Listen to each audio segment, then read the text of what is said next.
Imagine um território encantado, um universo colorido, habitado por uma infinidade de animais e por uma flora exuberante. Talvez essa descrição esteja muito distante das imagens que chegam até você quando falamos do semiárido. Mas hoje a gente vai contar uma história, na verdade, uma história de um criador de histórias e do sertão colorido que ele apresenta. Nesta primeira temporada do podcast Sertão do Futuro, falamos sobre experiências de educação contextualizada com o semiárido brasileiro e como essas iniciativas ajudam a mudar as percepções das crianças sobre os territórios que vivem. Eu sou Jaiane Rodrigues e acompanho você neste passeio pelo sertão do Nordeste.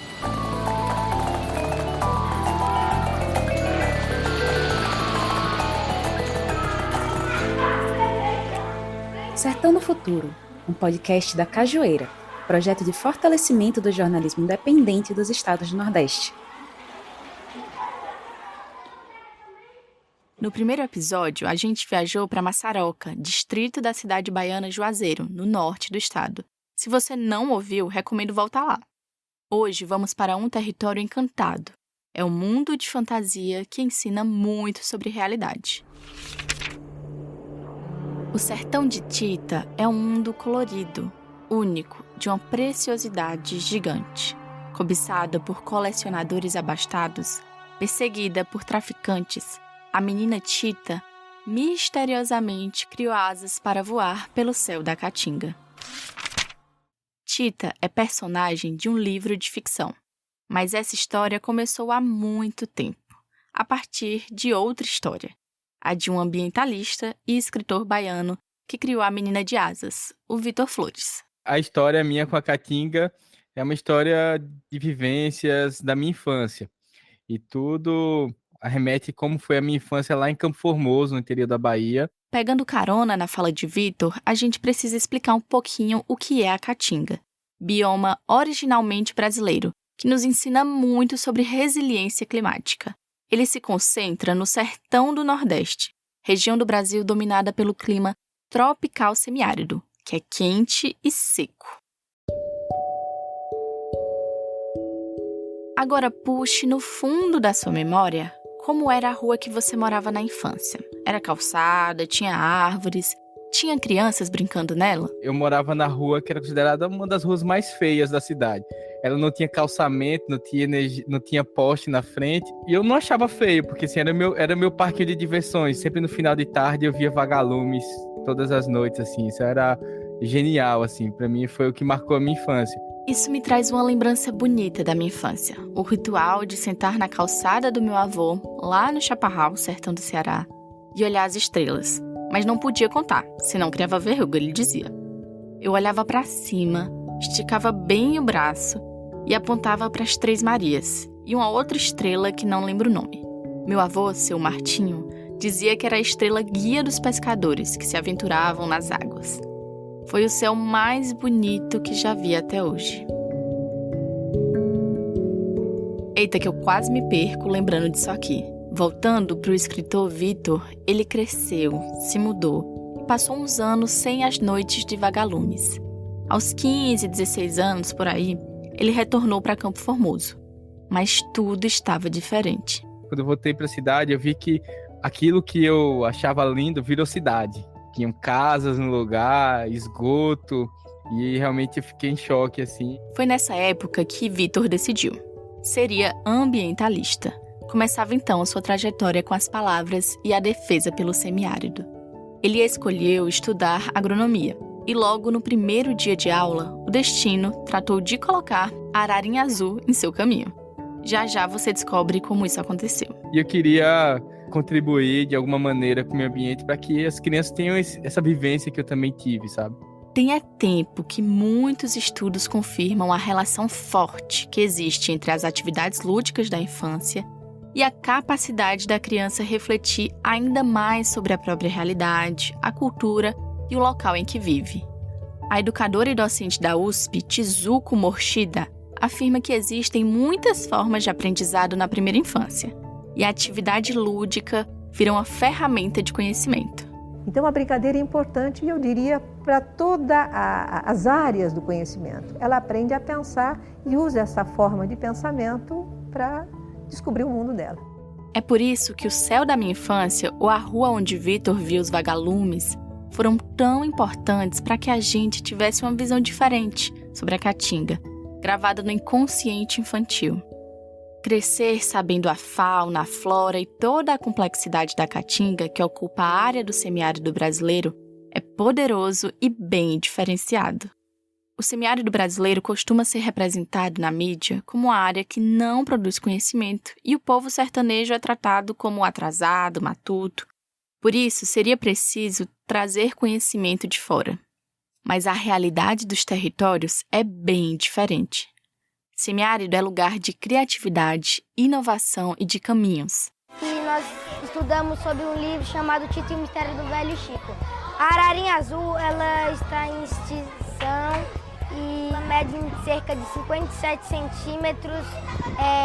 Ela vive na floresta tropical Caatinga. No começo desse episódio, eu apresentei a Tita, a menina que misteriosamente criou asas. O que vocês não sabem é que ela se transformou em uma ararinha azul. Vitor deu vida a Tita nas páginas do livro de ficção Tita e o Mistério do Velho Chico. O estudante Bernardo, de 9 anos, que você ouviu mencionar o livro e a ararinha, fez parte do projeto Tita de Educação Ambiental conduzido por Vitor, lá em Curaçá, no norte da Bahia. História e realidade se misturam bastante na conversa de hoje. Te explico o porquê. Primeiro, a Tita representa muitas meninas do sertão. Segundo, o livro do Vitor traz uma história real. O destino triste do último exemplar da ararinha azul, um macho que tinha como parceira uma maracanã, outro tipo de ave, porque todas as fêmeas da sua espécie foram capturadas no norte da Bahia. Vitor redescobriu a ararinha azul lá em 2015. Quando eu estava na primeira semana do curso de agronomia aqui, eu já apaixonado pelo meio ambiente, e aí um colega chegou com a camisa com a Cyanopsita spix, a ararinha azul na frente, assim. Esse nome complicado que o Vitor falou é basicamente o nome científico da ararinha azul. Na hora que ele viu a camisa do amigo, logo perguntou: esse é um filhote de ararinha? Por que ela tá sem aquela mancha amarela do lado, eu confundindo com a arara azul de Leá?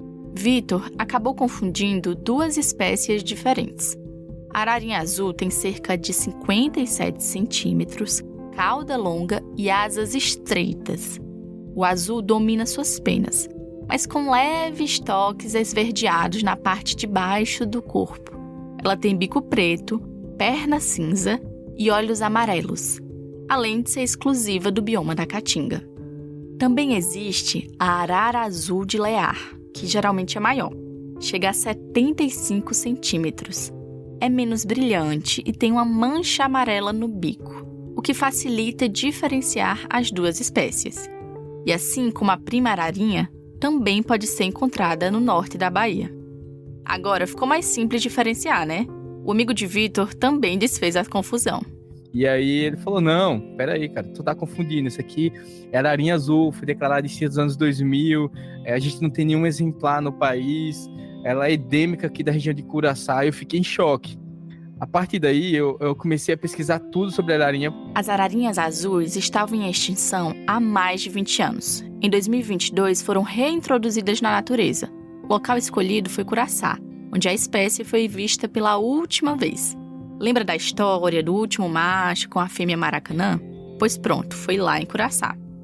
E aí, Vitor foi atrás do projeto de reintrodução das ararinhas e se envolveu de vez na causa. No meio desse trabalho, um aspecto da infância dele veio à tona. Eu não fui bem apresentado à Caatinga. E eu acho que essa contextualização é muito importante, porque o que aparecia na mídia, na minha infância, década de 90, quando eu falar assim do sertão, eu ia falar da Caatinga, a imagem que aparecia, por exemplo, no jornal era um chão rachado, um mandacaru e uma cabeça de boi seca. Essa era definir a paisagem, achava que Caatinga era aquilo. Sem falar em como as pessoas eram retratadas. A criança com uma barriga de verme, que era o que divulgava muito na época, e os adultos, uma mulher com a cara sofrida com uma lata d'água na cabeça. Foi a ararinha azul que fez Vitor questionar o impacto dos estereótipos criados pela grande mídia, essencialmente a sudestina, na vida das crianças do semiárido. Como que uma criança vai se apaixonar e vai ter uma boa relação com o ecossistema se ela foi apresentada de uma maneira triste, ruim, sem apresentar essas coisas lindas como a gente tem aqui, que é a ararinha azul. Aí ele estava com a faca e o queijo na mão. Decidiu que iria recontar a história da caatinga para as crianças, levando em consideração a vasta diversidade e complexidade do bioma. A gente vai contar essa história todinha, mas antes disso, vamos fazer um pequeno intervalo. Escute aí mais uma lapada do quadro Oxi, que mentira!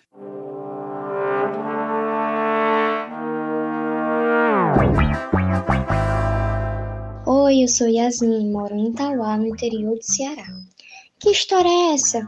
Que na Caatinga não tem água. Para começo de história, o Semiárido Brasileiro é considerado o mais chuvoso do mundo. A diferença é que as chuvas não acontecem todo ano. E no resto do ano? Tu acha que a gente passa sede? Não. A gente aprendeu a conviver com o clima, assim como as plantas e os animais da Caatinga. Minha mãe diz que a articulação no Semiárido Brasileiro faz uns negócios bonitos que só. Então é só você pegar o celular e pesquisar o que é convivência com o clima, pra não falar besteira, viu? Estamos de volta, tá vendo? Foi ligeirinho. Tita e o Mistério do Velho Chico foi o primeiro livro de Vitor nessa missão de transformar os estigmas e o sertão do futuro. Agora vem spoiler da história, mas é por uma boa causa. O pai da Tita, uma menina de 13 anos, era um caçador. De tanto ele caçar, capturar animais, a mãe natureza deu um castigo nele. Transformou sua única filha em a última ararinha azul. E aí só restou pro pai recuperar a Caatinga, convencer que outros caçadores parassem de caçar para que ele não perdesse a filha para sempre. A família aumentou com outros personagens e histórias. Veio o Dudé, por exemplo, um bode muito invocado que também protege a Caatinga. E nas palavras de Vitor Flores, Dudé é ligeiro que nem um gato, valente que nem um vaqueiro, sabido que só ele e bonito que nem um buzeiro. Mas ainda falta alguém, o Timbum. Um garoto que, assim como Tita, se torna um animal da Caatinga. Ele vira um peixe para ajudar a despoluir as águas. E há uma forte razão por trás de representar animais que defendem o bioma. A geração da década de 80, 90 naturalizou algumas violências com o meio ambiente. Coisas que vocês vão ouvir, mas que nunca devem ser feitas.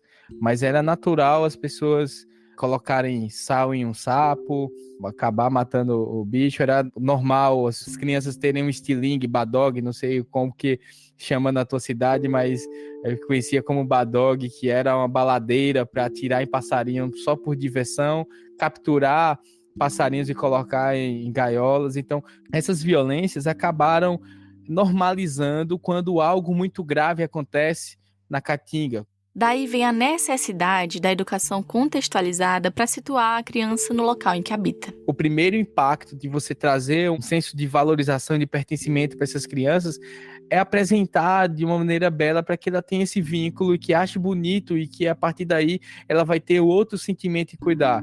Então a ideia da mudança parte desse sentimento com um novo olhar para a Caatinga. Um novo imaginário da Caatinga é visto no trio de personagens, Tita, Dudé e Timbum, que protagonizam os 3 livros do autor. E além da Caatinga, uma outra grande inspiração de Vitor é o filho João, de 4 anos. É engraçado quanto que ele já busca uma identidade com o personagem logo no roteiro, sem ver a imagem, né, do personagem. Só no roteiro ele já se identifica ali com aquele personagem, pela história, pelo contexto, pela linguagem. Vamos pensar nas crianças, que assim como João, estão na primeira infância, que vai até ali os 6 anos de idade. Nessa fase da vida tão importante e definidora, atividades lúdicas como a literatura são essenciais. Elas ajudam as crianças a se conhecerem melhor, a se expressarem, a aguçarem a curiosidade e outras habilidades.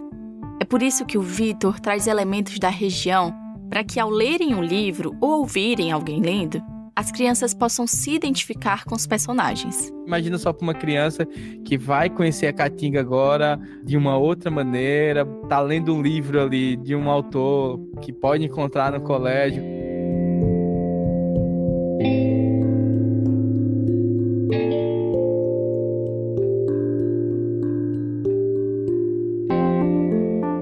Hoje, aos 34 anos, Vitor mora em Petrolina, cidade do sertão pernambucano que faz divisa com a cidade baiana Juazeiro.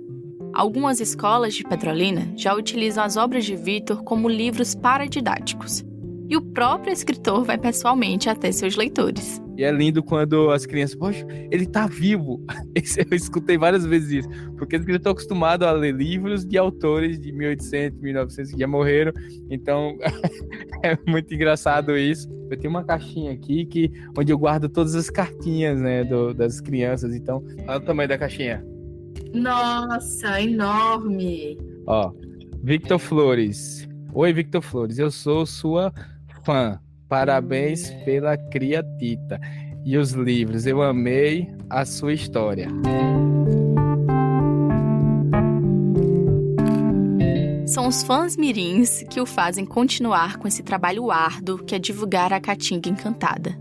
Principalmente quando surgem pessoas que insistem em perpetuar a região exclusivamente a partir de um clima. Um patrocinador entrou em contato com a gente e aí eu fui até São Paulo e eles queriam fazer uma paleta de cores do projeto da Tita. Falaram, não, porque esse ano os tons terrosos estão na moda.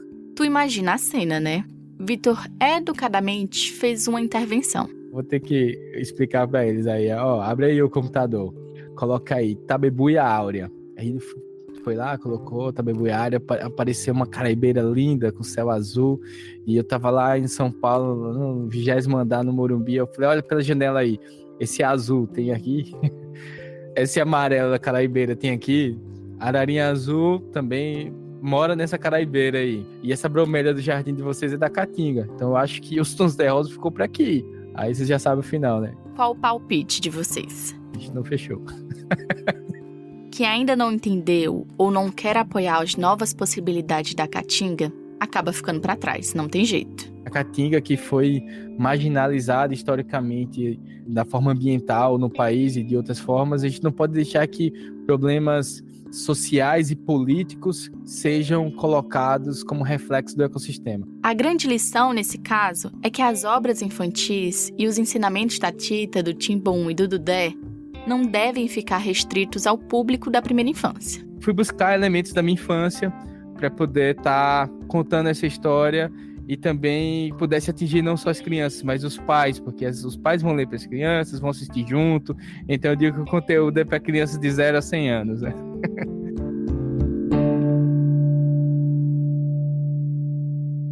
Acreditamos nesse caminho, onde as leituras e as escolas refletem a realidade. Respeitando e valorizando a cultura local, é possível fortalecer a identidade das pessoas e das comunidades. E assim pensar em preservação do meio ambiente e desenvolvimento sustentável, como fez Timbum. Escuta a história contada pela estudante da Escola de Massaroca, Maria Eduarda. Timbum sempre foi um menino quieto. Passava a maior parte do tempo desenhando em seu caderno. Apaixonado pela natureza, orgulhava-se de morar em frente ao riacho, mas a poluição o impedia de nadar nele. Remexendo nas coisas antigas do avô, encontrou 2 objetos que lhe chamaram a atenção. Uma caixa com pincéis e um estojo de aquarela. Foi amor à primeira vista. Correu em direção ao pai e foi logo pedindo papéis de pintura para experimentar a aquarela. Sua primeira pintura foi da janela do seu quarto, em que se via ao fundo do gato azul de rabo, e conquistou enquanto a tinta secava na varanda. Timbum foi ler seu livro favorito. Quando voltou para buscar o quadro, sua surpresa, a gatinha tinha sumido da pintura. Mas será possível? A tinta deve estar estragada, pensou. Escondeu o quadro e os pincéis no guarda-roupa e não contou para ninguém. No dia seguinte, ouviu as vizinhas conversando sobre um misterioso gato azul de rabo enorme, pulando nos quintais e de telhados. Foi aí que Timbum percebeu que a aquarela era mágica. Não perdeu tempo e correu para contar a novidade. Eita, agora você vai precisar ler o livro para saber como a história do Timbum acabou. No próximo episódio dessa temporada do podcast Sertão do Futuro, você vai entender mais sobre a educação contextualizada para a convivência com o semiárido. É a vez de falar da família, como ela entra nessa missão de mostrar uma caatinga verde e cheia de vida para as próximas gerações. Um cheiro e até lá!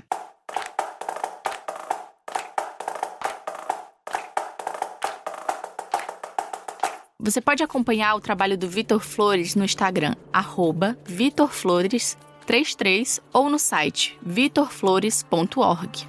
Este episódio utilizou áudios da TV Univesp e do canal no YouTube Vitor Flores e a Tita. Eu, Jaiane, fiz a produção, entrevista, narração e roteiro do episódio. A edição do roteiro é de Joana Soares e revisão de Mariama Correia. Assistência de produção e divulgação de Nayara Felizardo, Mariana Ceci e Marco Ferro.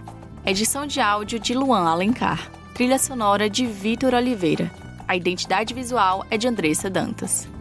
O podcast Sertão do Futuro é uma produção da Cajueira, iniciativa que busca descentralizar a mídia no Brasil e fortalecer o conteúdo independente feito no Nordeste. Acesse nosso site redecajueira.com.br e assine a nossa newsletter com a curadoria do melhor do jornalismo nordestino. Essa reportagem foi contemplada pelo edital Bolsas de Reportagem à Primeira Infância como pauta prioritária, promovido pela AJOR, Associação de Jornalismo Digital, e a Fundação Maria Cecília Souto Vidigal.